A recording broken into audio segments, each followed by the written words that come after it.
What's up mga kalangga? It's me again, it's Videos Kim Official. At ngayong araw nga po ay nandito tayo sa compound nila Ate Titay, malapit dito kala Rachel. And dito mga kalangga ay pag-uusapan natin yung mga dapat pag-usapan. Pero bago yan, please share nyo po ang vlog natin. And sa mga di pa nakapag-subscribe sa aming mga YouTube channel, please subscribe po. Andyan, nakalagay dyan yung mga YouTube channel namin lahat. So ayun, samahan nyo po ako sa araw na to. At ay, makikita nyo po sa palipaligid natin ay makulimlim. Ayan, may mga manok rito. At ito yung daan papunta kala Rachel. Ayun si Rachel pala. So yun guys, samahan nyo po kami sa araw na to. At talaga pag-usapan natin kung ano yung mga mangyayari this coming April. Kasi nga malapit na yung birthday ni Rachel. So samahan nyo po ako. Tara! Yun mga kalangga. At sama natin dito. So ang syempre sa unang ekspresyon natin, guwapo, no? Matipuno, no? Kumbaga ay sabi nga nila nakakalaso ng kanyang mga ngiti. Iyaray naman na yan. Walang iba kundi si Daddy Donut. Ayan po. Ayan, busy po at nakikita natin. Ayan, welcome po sa ating vlog ng Daddy D. Ay, shout out. Ayan. May kinocompute lang po tayo. May kinocompute po siya sa oras na ito. At talagang napaka-busy po niya. No? Mag-umaga, maghapon. Ito sabihin ko sa inyo.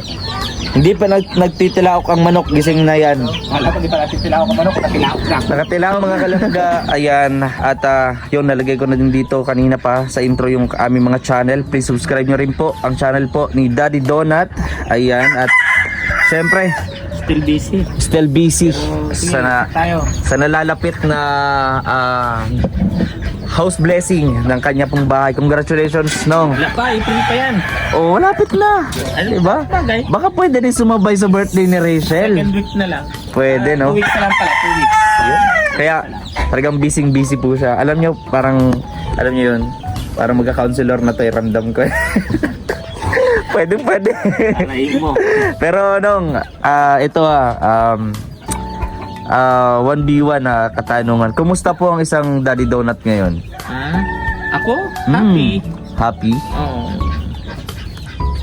Happy and Masaya. contented. Oo, contented. Yan.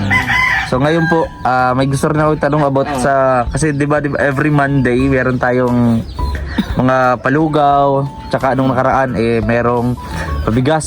Oo.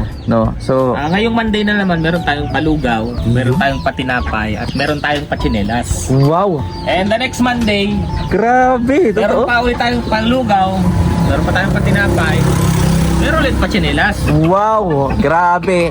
Nahihiya nito si Corina Sanchez. Siyempre, Grabe. pinipili natin yung mga school na talagang alam natin na may mga bata na kailangan ng chinelas. Oo. Pero hindi lahat ng bata. Siyempre, pinipili natin yung school, di ba, na parang like nung nakaraan, yung isang teacher na kausap ko, last December nga raw, bumili siya ng 15 pairs ng chinelas para daw dun sa mga estudyante kasi alam doon yung walang mga chinelas. So doon tayo pupunta ngayon. So ang dala nating chinelas is 100 pieces. Wow. Hindi lang Grabe. pairs. Opo. Kasi pag pieces Kasi kailangan din natin mamili kasi hindi naman lahat ng estudyante hirap na kumbaga hirap, no? Yung iba talagang hirap na hirap, yung hindi makabili talaga. yun target natin sa Lunes. Pero ang rami na nun po para sa 100, no? Hindi, actually dapat yung lahat ng estudyante bibigyan natin. Pero Oo. sabi nung principal, hindi na raw. Yung ano lang, yung dapat lang na mabigyan. So, kalahati lang yung bibigyan natin. Kasi Oo. 224 lahat yung nandun. So, binawasan natin ang kalahati. Grabe. And the next feeding program, pagka pwedeng mabigyan yung mga bata ng tsinelas ulit, yun. Ang kapilitan ng tsinelas, bibili tayo. Mamimigay na tayo doon. At syempre maraming pong salamat, no, sa mga nasa Nabili ko likod na. nito. Nakabili na. Nabili ko na. Talagang meron Hindi ko lang dala Grabe yung talaga tsinelas. Babalikan ko na lang kasi bukas at alanganin kanina at dumaan pa ako ng SM, dumaan pa ako ng hardware. Grabe, apaka-busy. Ayan. At ito po, yung syempre as transparency, no, papakita dito. Palista tayo. Grabe. Palista tayo, ayan. Thank you po. And then yung resibo natin. Ayan, yung Ayan, resibo kompleto. natin. Mga lista. Grabe. Thank you so much Yung po, no. ano lang to, yung kinuha ko lang ngayon. Opo. Iba pa yung kukunin ko bukas. Kukunin pa tayo bukas. Grabe. Marami pong salamat, no, sa mga nasa likod po ng Di pa tayo pagtulong. namamalengke. Hindi pa. Sa ano pa? Mamalengke pa lang din Bukas. Oo. Bukas. Siguro, kasi marami-rami yun. Pagka 100 lang kasing bata, nasa 3,500 yung Oo. ano natin. Eh, nasa 224 yon. So, madodoble. So, abutin siguro ng 7,000. Ang gastos natin bukas sa Grabe. Palugaw. Palugaw. Kain. At talaga naman nung Kasama nakarang... na doon yung yung baso, yung kutsara, Oo. yung tinapay. Kasama Yun. naman na doon. Mm. Doon na lahat. At talagang may sobra pa nga nung nakaraan. Sobra eh. Oh, yan. Ang rami. Dito pa, may sobra pang tinapay. Oo, tinapay. Ice Tapos cream pa. meron pa ice cream. Oo, meron pa talaga. Kasi yung natira sa amin nung nakaraan po, mga kalangga, ano siya, yung kalderong malaki. Eh, punong-puno na. Kaya hindi na po namin dinala. Ganon. Eh, sobra-sobra pa pala po yung dinala namin doon sa may eskwelahan. Maganda yun, yung maganda. Mhm. Ano tayo, mga nabibigyan pa tayo. Yun, no. Kaya katulad nito, may dinagkain kami, di ba? Nakatipid sa amin. Kasi sa amin, kung ano lang po yung naandyan, yun nakakainin namin. Hindi naman kami namimili po, mga kalangga. At syempre, maraming salamat po sa mga nasa likod po ng pagtulong sa mga sponsors po. Maraming pong salamat. Sana po ay hindi kayo magsawa na tumulong sa advocacy na to, lalo sa kasama si Rachel Morales, no. At speaking kasi gusto ko rin, napanood ko kahapon yung post, no, nakita ko, napanood ko yung live mo, etc. lahat ganyan, and pinost din ni Kalinga Prab. Eh, congratulations kayo. Yes, congratulations po, no. Grabe. So, ano yung masasabi mo dito patungkol dito? Ano yan? Walang halong issue, walang halong chemical, purong organic. Organic. Ibig sabihin, purong trabaho at purong negosyo lang yun. Walang Yun. ibang pinag-usapan. Yun lang. Tama. At syempre ito ay good opportunity din para kay Rachel kasi makakatulong po sa kanyang family, sa kanyang mga kapatid na nag-aaral din katulad niya. Tama. No, kaya sa mga nag-komento ng negatibo, bahala kayo sa buhay nyo. oo. Magpaganda na lang kayo, paganda ng ugali, ano yun, basta ganun, para malay nyo makuha din kayo, di ba? Na mag-affiliate katulad ni Rachel, di ba? Imbis na magpuna-puna po dyan ng mga basher, gayahin nyo na lang si Rachel, di ba? Magpaganda kayo. Pero syempre bago ang katawan, bago ang muka, ugali muna. Ganun lang po muna. Syempre congratulations talaga. At yung manok kanina pa. Marami po salamat kasi ito ay magandang oportunidad. At syempre, andito lang naman din kami, lalo si Ninong, andito para sumuporta sa kanyang pamangkin, si Rachel, at sa mga pamangkin din niya. Magtatago? No? Ha? Hindi mo ako magtatago? Hindi ka nagtatago? Bakit ka magtatago? Wala naman po siyang pinagkakautangan. Ayun.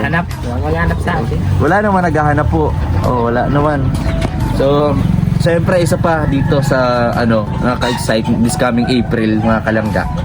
Bukod sa bahay na to ni Ninong Daddy D, ay darating na po at nalalapit na po ang birthday, 21st birthday po. 28? Yung ilang taon na siya? 21st? 21st. 21st birthday. Nagaganapin ngayong April 28.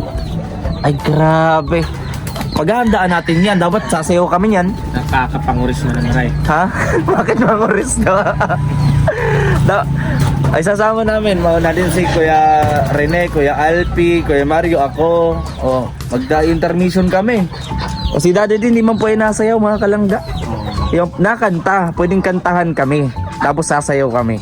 Pero hindi po siya kumakanta. Kasi, sumasayaw. Kasi po yan, katulad din namin yan na kaliwa po ang paa. Pero kung sa kantahan, wala po kaming panama. So ang gagawin nun ay Pero nung baka may ideya ka naman dyan, nung kung ano yung magiging kunting idea sa nalalapit na birthday ni Rachel. Wala akong idea eh. Ang pinaka ko lang yung isang grupo na magpapaswimming sa Albay. Swimming? Albay. Ano yan? After na Oo. ng birthday? Mga May na siguro mga May, April. Kung eksakto pa sa birthday ko, edi birthday ko na yun. Oy, kailan yun? Basta after lang ng birthday na rin. Ayan, sasama kami dyan. Sama sa lian.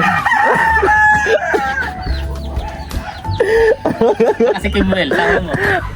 Sige, tatanungin ko. Pwede yun. Sa birthday naman yun ni Rachel eh, di ba? Oh. Siyempre, invited naman sila. Tama po. Iba yung mga ngiti mo, ayun. Hindi to. Sabi ko, interviewin lang ng ano, bakit may paganong ka pa? Di ba? Di ko na-expect yan. Di pa naman ako, wala na po itong cut-cut, no? Hindi na po ako magka-cut dito. Oo, hindi na ako nagka-cut. Sa ganun na lang, kung anong mangyari, yun na yun. At syempre, suportahan, no? Suportahan sa aming lahat, do kay Rachel, lalo na. No, kasi alam po natin, mahihain talaga si Rachel. Kaya nagulat ako at mag-ano siya. Kasi ang gusto niya, di ba pa nag-affiliate po siya sa TikTok, talagang promote lang ng product. Minsan, hindi nag-live. Mahihain talaga po, no? Kaya eto, nagulat ako, wow, ganyan. Kaya suportahan natin, pakita natin na todo suporta tayo para mag-boost yung confidence niya, no? Kasi may nandun na yung talent, nandun na yung looks, yung gali, pero nga mahihain, no? Kaya mabubus pa niya yun. Siyempre bata pa naman si Rachel, 'di ba? Ako nga dati, ayoko po nung hindi pa ako vlogger po. Ayoko magpapakita ng mukha sa camera o sa cellphone. Nung naging vlogger po ako, ang kapal na ng mukha ko po.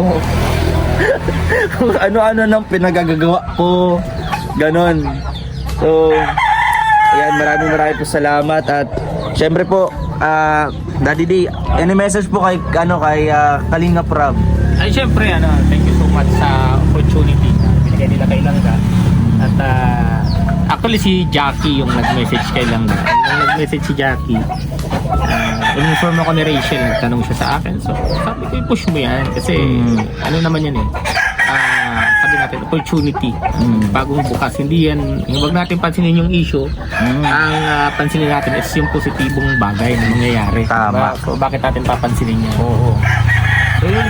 Maganda yung nangyari. Kaya, thank you so much sa kanila. At sana sa po, Velvet Box, syempre. yes, maraming po salamat. At still, suportahan po natin, no? Hindi lang po sa this coming Wednesday, kung hindi sa mga araw-araw or mga vlogs ni Rachel at sa amin po lahat dito. Maraming pong salamat sa mga nagtitiwala, sa mga sponsors. Maraming pong salamat sa inyo pong lahat. At hiling ko na mas gumanda pa yung kalusugan nyo, mas marami pang biyaya rin ang dumating po sa inyong lahat. So ngayon, natanong na po natin ang kaisa-isang kagwapo-gwapo na tito ni Rachel Morales na si Daddy D. At wala ngayon si Tatay Raysan kasi may pinuntahan sila ni Ate Titay. Anyway po mga kalangga, ito na po yung nilalaman ng video natin. Maraming salamat sa inyong panonood. Hanggang dito na lang po yung vlog natin ngayong araw na to. This is Video Scheme Official po. Bye bye.